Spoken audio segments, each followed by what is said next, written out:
effectivement, Vincent, une matière première étonnante. Et figure-toi qu'ici, à Pont-à-Mousson, une entreprise familiale, l'usine Hatt, a longtemps fabriqué des meubles et des objets en papier mâché, appelé aussi carton laqué. Ça fait beaucoup plus classe, un style qui a été très tendance à la fin du 19e siècle et au début du 20e. Et aujourd'hui, le musée Au fil du papier, qui se trouve à quelques dizaines de mètres de cette belle place du Roc, eh bien, regroupe et abrite une grande collection des plus belles pièces de l'époque. C'est une matière première étonnante, du papier mâché. Et parmi les plus belles pièces du musée, on trouve notamment ce salon de la reine Victoria. Toutes les caractéristiques de fabrication sont ici réunies. La grande période du papier mâché, c'est l'époque Napoléon III en France et l'époque de la reine Victoria en Angleterre. Et la reine Victoria était très friande de papier mâché. Et on dit que dans ces salons, elle possédait des objets et du mobilier en papier mâché.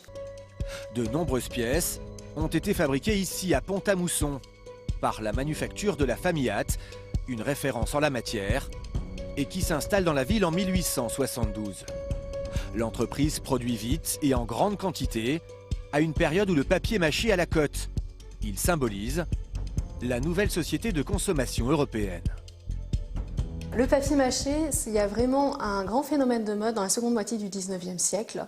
Ça va surtout attirer la bourgeoisie aisée. C'est un genre de faire-valoir en fait, c'est-à-dire qu'en fonction des objets que vous allez posséder, en fonction de la richesse, de l'ornementation des objets que vous allez posséder, vous allez appartenir à un certain type de société.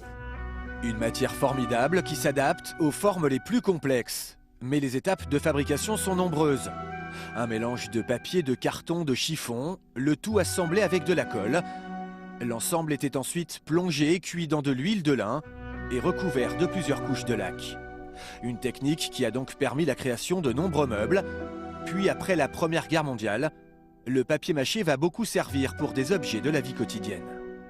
Ça va aller de la tabatière, en passant par le guéridon, en passant par une acquisition qu'on a fait récemment, le stéthoscope en papier mâché. Il va vraiment avoir de tout fabriqué en papier mâché. C'est une matière qui permet de faire énormément de choses différentes. Un savoir-faire ancestral qui disparaîtra dans les années 60, remplacé et submergé par l'arrivée massive de la matière plastique.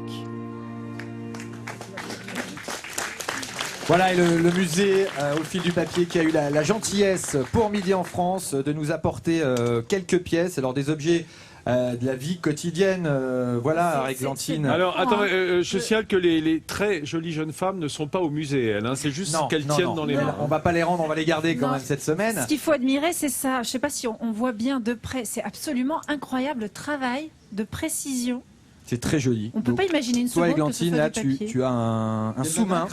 Un sous-main dans la main. Et Nathalie, c'est un plumier. un très joli plumier. On peut reconnaître les chinoiseries qui étaient vraiment caractéristiques de ces fabrications. Ouais, cette période orientaliste, là, c'était très beau. Donc en fait, ça doit être très léger, non? C'est très léger, mais le travail est d'une finesse bluffante. Voilà, moi je peux vous présenter un porte-revue qui se fixait au mur. Avec de la nacre, là, pour le coup, tout autour. Exactement. T'es sûr que c'est pas pour les rouleaux de PQ? Ah oui, regarde, on ne sait pas, on n'est pas de la région. C'est ce qu'on appelle le détournement d'objets, tu peux le faire.